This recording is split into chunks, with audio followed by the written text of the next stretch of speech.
大家好，欢迎来到听书学史。今天我要给大家介绍《不要再过无法积累的生活》这本书。视频的内容包括以下3个部分：第一，认真对待金钱，找到不被金钱支配的真正的幸福；第二，摆脱竞争，获得不被金钱左右的最强心态；第三，人生最后回忆起来的幸福经历是什么？首先是第一部分，认真对待金钱，找到不被金钱支配的真正的幸福。在这里，我想问大家一个问题：金钱对您来说意味着什么呢？如果您无法回答这个问题，那么您就可能一直在被金钱所支配。很多人可能会模糊地希望涨工资，赚取更多的钱，却很少去思考对自己来说，金钱到底意味着什么。在我们生活的这个社会里，金钱的重要性是不容忽视的。尽管金钱并不代表一切，但它确实支撑着我们的生活。所以，我们要认真思考一下金钱的本质，以及它对您来说意味着什么。通过认真思考这一点，我们就可以找到自己的真正幸福，确定自己究竟想要过怎样的人生。本书作者想要传达的是如何与金钱正确的相处，并且不仅仅是金钱本身，还包括背后的情感、思想、工作和环境。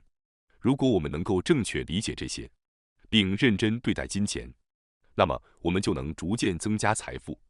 学习如何正确对待金钱是每个人都应该掌握的技能。使用金钱得当，可以释放出我们的潜力，从而给我们带来幸福。在当今社会，关于金钱有一个大的趋势，那就是 FIRE， 即通过尽快实现经济独立，来摆脱自己讨厌的工作，专注于自己喜欢的工作或生活。这种思潮在年轻人中非常流行，因为人际关系，尤其是工作中的人际关系，是人类最大的压力来源之一。然而，追求最短时间内实现经济独立也存在着陷阱。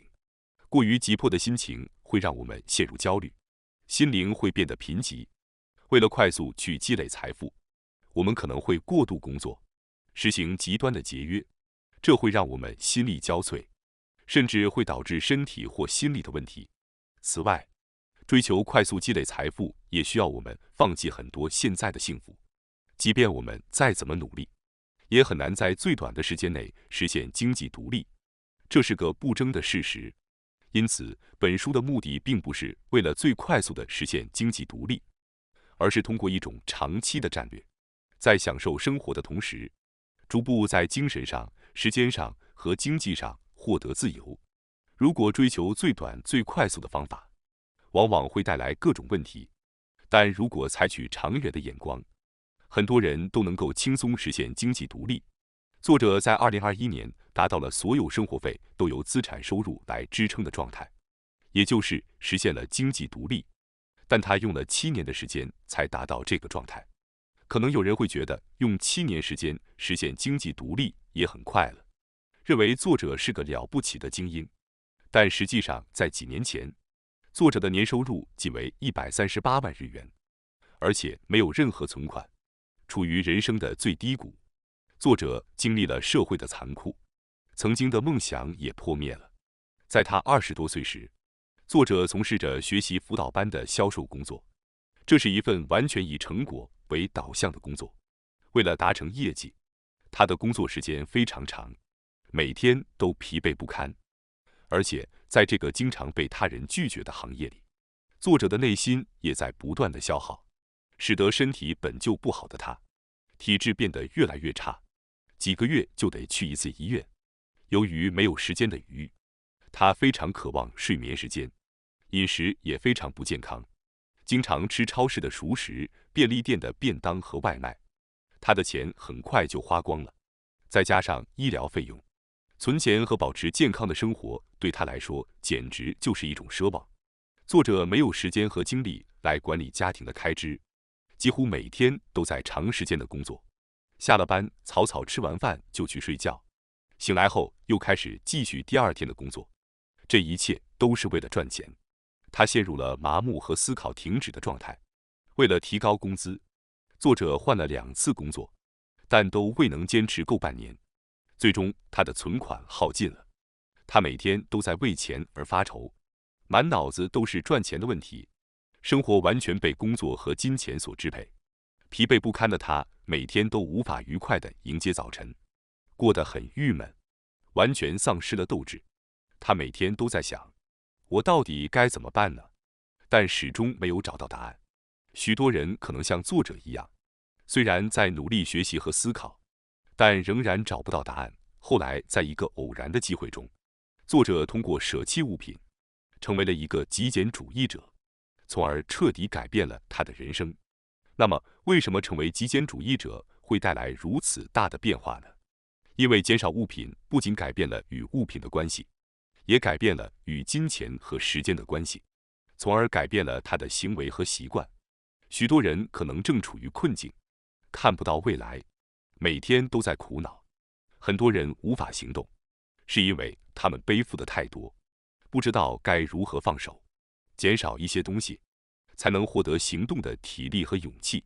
例如，即使没有经济余裕，如果能在时间和心灵上找到余裕，也会有改变的动力。能够改变人生的人是那些有余裕的人，或者更准确地说，是那些能放手并创造余裕的人。无论是物品、工作、家务、人际关系或习惯，都是一样的。为了创造出余裕，首先需要我们舍弃一些东西。极简主义者通过减少不必要的东西，实现了更加丰富和有意义的生活。虽然有人认为这种生活方式单调乏味，或者显得很贫穷，但这是一种误解。通过减少物品，极简主义者可以享受更加自我和愉快的生活，同时会增加时间和金钱。这种理想的生活方式正是许多人梦寐以求的。作者也是这样的人之一。他在2015年开始追求极简主义，当时他的溃疡性大肠炎病情恶化，失去了健康，处于没有工作也没有收入的状态。此外，他还与同居的女友分手了，在家疗养了1年，耗尽了所有的积蓄。在这种人生低谷的状态下，作者发誓要重新站起来，并遇到了极简主义的生活方式。起初，他半信半疑，怀疑仅仅通过扔掉物品是否真的能改变人生。然而，随着房间的逐渐整洁，家务压力的减轻，他的身心健康逐步恢复，时间和金钱也开始增加。他利用这些宝贵的资源，实现了许多梦想，最终达到了经济独立。事实上，仅仅通过整理房间，您就能获得余裕，并增加您的金钱。这是为什么呢？首先，在整理的过程中，你会发现许多不需要的物品，把这些物品卖掉可以获得一些临时的收入。所以，不妨像寻宝一样，整理一下您的房间吧。通过整理，留下真正需要的物品，你会意识到，仅凭这些物品，您就可以过上幸福的生活，从而减少购买其他物品的机会。这自然会使您更容易存下钱来。实际上，通过减少购买物品，作者的生活费用有了明显的下降，最终达到了能够以每月不到10万日元的费用来生活。当他意识到自己可以以这个费用生活时，就不再需要每天拼命的工作，也不会再被金钱所束缚，可以做自己喜欢的事情。另外，整理房间还会提升您的集中力和工作效率。杂乱的房间会让您的思维和时间被无关的事情所占据，从而无法专注于眼前的任务。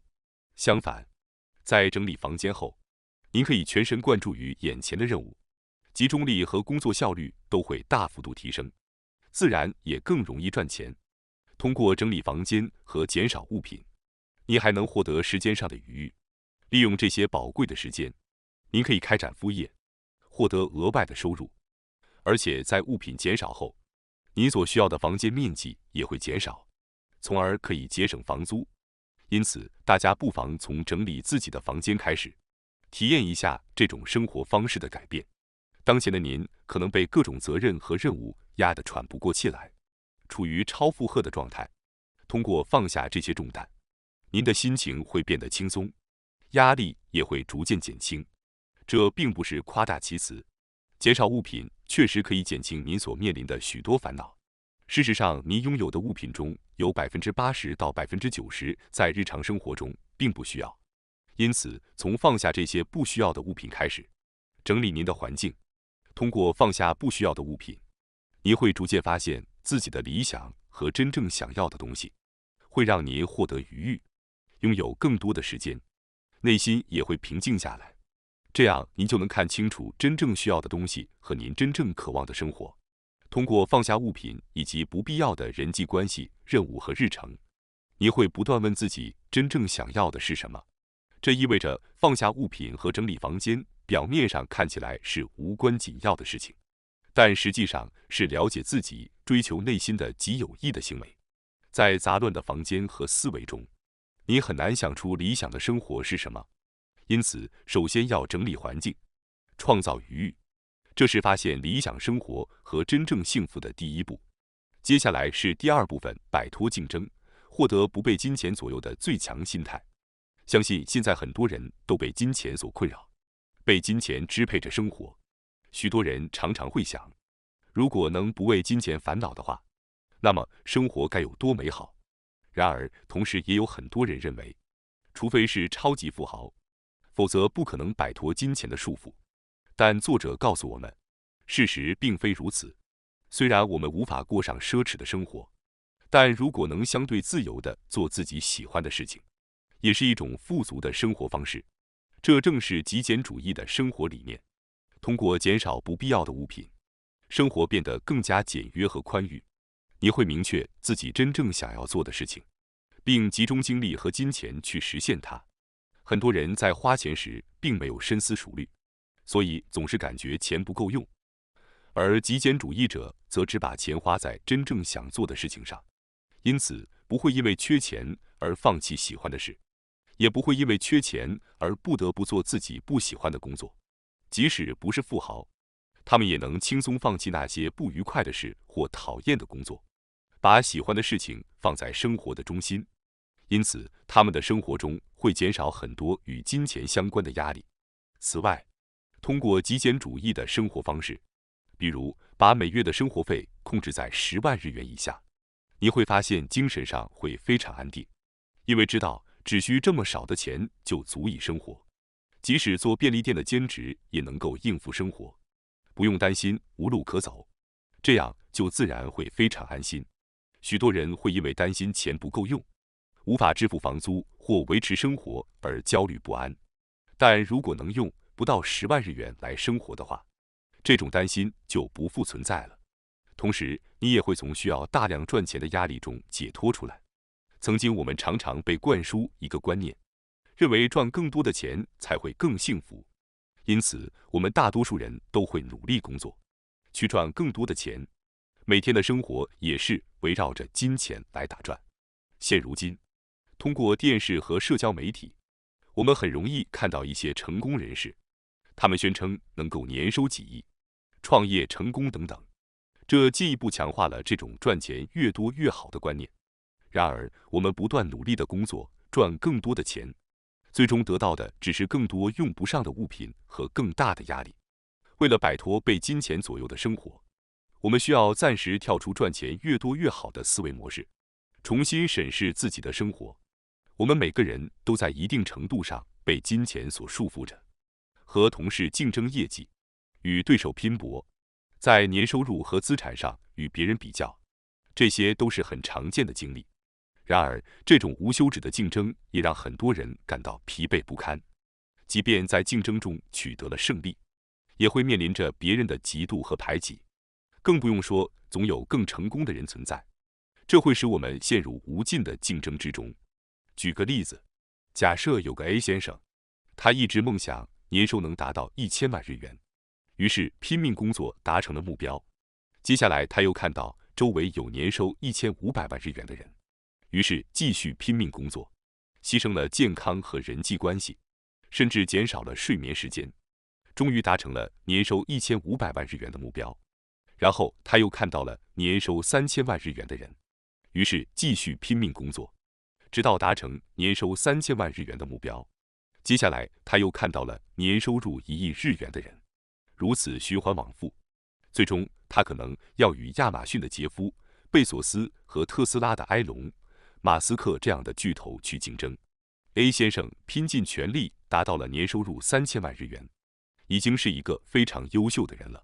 毕竟在这个世界上，年收能达到1000万日元的人都寥寥无几，而年收3000万日元的 A 先生，应该是他同龄人中的佼佼者。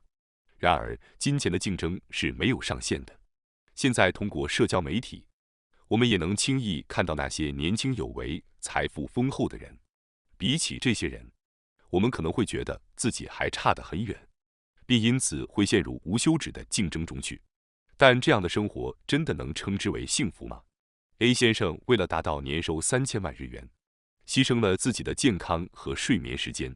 假如他继续追求年收5000万日元的目标，很可能会因为过度劳累而患病。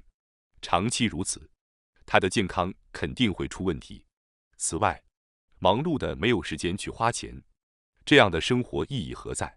事实上，大多数富人并没有机会花掉自己所挣的钱，他们最终都带着未花完的财富而离世。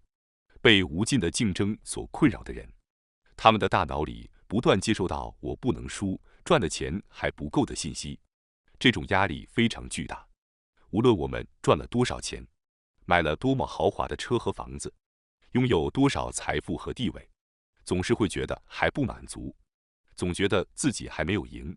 这让我们明白，拼命挣钱并不是幸福的保障。很多有钱人过得并不幸福，关键在于如何与金钱相处。作者建议我们尝试退出竞争和争斗的世界。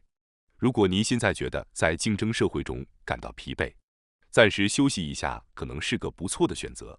作者自己也曾多次因为在竞争社会中疲惫不堪而辞职，于是休息了一段时间。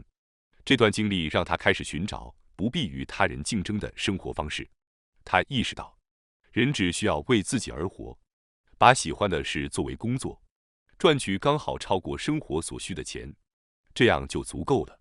即便收入和资产不如别人，输给别人也无所谓，只要能按自己的方式生活就好。制定自己幸福的标准，这是避免陷入无尽竞争的必要步骤。在这个成功者随处可见的时代，成功的门槛越来越高，甚至达到难以企及的程度。为了避免陷入无尽的竞争，我们需要为自己制定幸福的标准和规则。如果你想退出竞争社会，那就不要在意他人的生活和幸福，而是要以自己的幸福为判断标准去行动。与其拼命工作，不如多花时间陪伴家人和朋友，或者沉浸在自己的兴趣爱好中。通过这种方式，你可以找到自己的幸福，并获得不被金钱左右的最强心态。金钱只是帮助我们过上喜欢生活的手段，但我们常常在没有思考的情况下，把钱花在并不重要的事情上。许多人可能都有这样的经历：买了不那么喜欢的奢侈品，去了不怎么想去的地方旅行，只因为别人也在这么做。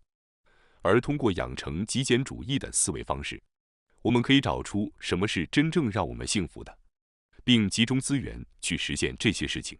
反过来，对那些不重要的事情，我们则不再去花钱。通过这样的选择和集中，我们可以退出金钱的竞争，赚取让自己满意的收入，过上幸福的生活，摆脱被金钱左右的人生。接下来是第3部分，人生最后回忆起来的幸福经历是什么？当我们提到要有自己的幸福标准时，有些人可能会说，虽然我知道制定自己的幸福标准很重要，但我并不知道什么能让我幸福。对于这样的人来说，可以逐渐培养极简主义的思维，放下不需要的东西，从而逐渐去了解自己。但还有一种找到自己幸福标准的好方法，那就是思考人生最后会回忆起的幸福体验是什么。假如明天您就要离开这个世界，你会回忆起什么呢？相信您肯定不会回忆自己赚了多少钱，而是会回忆起那些幸福的体验与重要家人共度的时光，以及那些塑造了您的重要记忆。每个人的回忆可能各不相同，可能是与家人共度的时光，与工作伙伴共度的日子，与好友在一起的时光，或者是快乐的学生时代等等。这些都是无法用金钱衡量的非常珍贵的东西。它们能带给我们真正的幸福。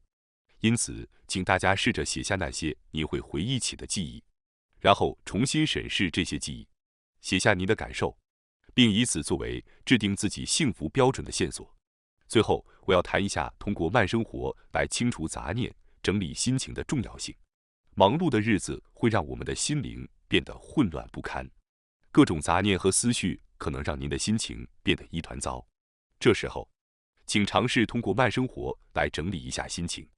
关键是每一个动作都要慢慢用心的去做，无论是走路、刷牙、洗碗、泡咖啡或茶，还是吃饭，都要慢慢的进行。通过这种慢和细致的生活，可以让您的内心回归当下，整理心情。特别是对于那些忙碌到无法关注日常小事的人来说，请注重那些理所当然的事，比如早睡早起，确保充足的睡眠时间、沐浴、运动等。希望您能慢慢细致地培养这些良好的习惯。细致而规律的生活不仅能让您不易疲劳，还能让您的心情平静下来。在感受时间缓慢流逝的同时，一件一件细致地做那些理所当然的事情，这样您不仅能从金钱的竞争中抽离出来，还能找到真正的幸福。感谢大家收看今天的节目。如果你喜欢我们分享的内容，记得点赞、订阅并开启小铃铛通知，第一时间获取我们的更新。在下次的节目中，我们将继续为大家分享更多有益的书籍。再次感谢大家的支持，我们下期再见。